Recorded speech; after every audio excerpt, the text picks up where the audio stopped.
நாங்கள் என்ன பார்க்க போகிறோம்னு பார்த்தீங்கன்னா அப்ஜெக்டிவ்ஸ் ஆஃப் அக்கௌண்டிங். அப்படின்னா நாங்கள் ஏன் அக்கௌண்டிங் பண்ணணும் சிம்பிளாக பார்த்துடலாம். First imagine you have a big chocolate shop. Daily sales expenses எல்லாம் நடக்குது. இது எல்லாவற்றையும் உங்கள் மைண்டில் வச்சுக்கொள்ள முடியுமா?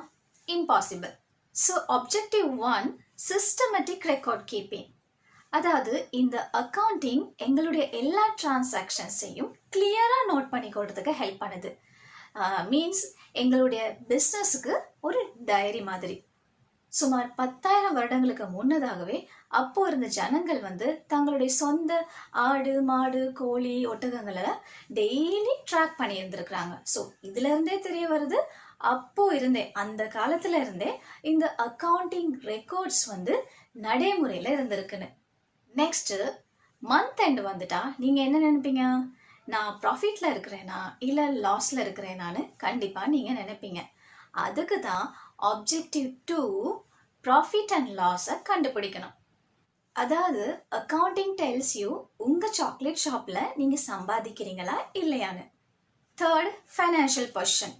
இது உங்க சாக்லேட் ஷாப் இருக்குல்ல, அதனுடைய ஒரு ஹெல்த் செக்அப் மாதிரி தான். அதாவது என்னென்ன சொத்துக்கள் இருக்கு அசெட்ஸ், என்னென்ன கடன் இருக்கு லயபிலிட்டிஸ், இந்த டீட்டெயில்ஸ் எல்லாமே அக்கௌண்டிங் போட்டு காட்டும்.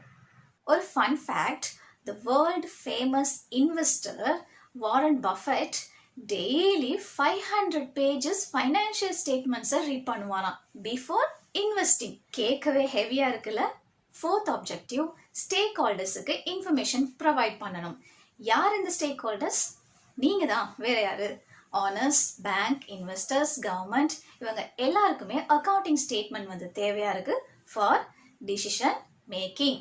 Next protect properties. இமேஜின் பண்ணுங்க, உங்க சாக்லேட் ஷாப்ல டெய்லி சாக்லேட்ஸ் மிஸ்ஸிங் ஆகுது. இந்த அக்கௌண்டிங் ரெக்கார்ட்ஸை பார்த்தாதான் உங்களுக்கு தெரிய வரும் ஸ்டாக் அண்ட் கேஷ் சேஃபா இருக்குதா இல்லையான்னு. ஸோ இதால அக்கௌண்டிங் என்ன பண்ணுது? உங்க பிஸ்னஸை காப்பாற்றுது. So finally sixth objective solvency and liquidity பொசிஷனை தெரிஞ்சுக்கொள்ளணும். சிம்பிளா சொல்லணும்னா சால்வன்சினா லாங் டேர்ம்ல இந்த கடன்களை செலுத்த முடியுமான்னு செக் பண்ணிக்கொள்ளணும். நெக்ஸ்ட் லிக்விடிட்டினா இமீடியட் கேஷ், இந்த சின்ன சின்ன பில்ஸ் எல்லாம் பே பண்றதுக்கு இப்போ நம்ம கிட்ட ப்ரெசன்ட்ல கேஷ் இருக்கா அதை செக் பண்ணிக்கொள்றது. உங்களுக்கு ஒரு விஷயம் தெரியுமா? ஏன்ஷியன்ட் ஈஜிப்டில் இந்த அக்கௌண்டன்ஸுக்கு ரொம்பவே முக்கியமான இடத்தை கொடுத்துருக்குறாங்க. அது எப்படின்னா, கிங் ஃபேரோ பார்வோன் இருக்கார்ல, அவருடைய சடலத்துக்கு பக்கத்திலேயே அக்கௌண்டன்ஸ்மார்களை அடக்கம் பண்ணியிருக்கிறாங்க. ஸோ இதில் என்ன தெரிய வருது, ஏன் சொல்கிறேன்னா, the value of accounting. Accounting படிக்கிறதால இருக்கிற வேல்யூஸ். ஸோ நாங்கள் இப்போ பார்த்ததுல அக்கௌண்டிங்க்கு எங்க பிஸ்னஸுடைய அந்த ஸ்டோரியை சொல்றதுக்கான டேலண்ட் இருக்கு. பிஸ்னஸ் ப்ராஃபிட்ல இருக்கா லாஸ்ல இருக்கா, என்ன சொத்து இருக்கு என்ன கடன் இருக்கு, இது எல்லாவற்றையும் அழகா தெரிஞ்சு கொள்றதுக்கு அக்கௌண்டிங் நமக்கு உதவும்.